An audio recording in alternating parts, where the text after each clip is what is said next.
Mike from Skybird Travel, and in this session, I'm going to show you how to add a markup to your net fare. As you know, there is no commission in a net fare, so if you don't add a markup, you're not going to make any money.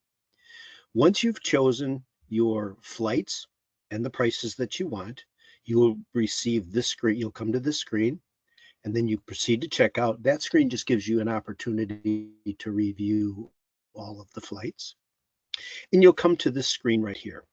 There's also an opportunity to review the flights here, but there's a box here that says markup per adult. This is how much money you want to make per ticket. There's also an agent service fee box that's right here. This is a separate fee from the markup that you can add an extra fee for your service.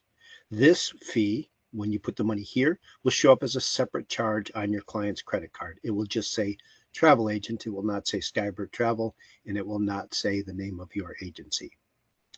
So in the markup box right here, I can add my $50. Let's just say $50 for in this case.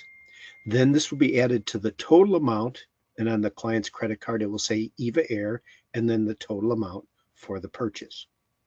Now there is a little ball right here that's a sliding ball. I can double click this. Takes a bit to set. And this shows you the maximum amount of money that you can add to your fare in the markup. This is called the cap. This is determined by the airline, not by Skybird Travel.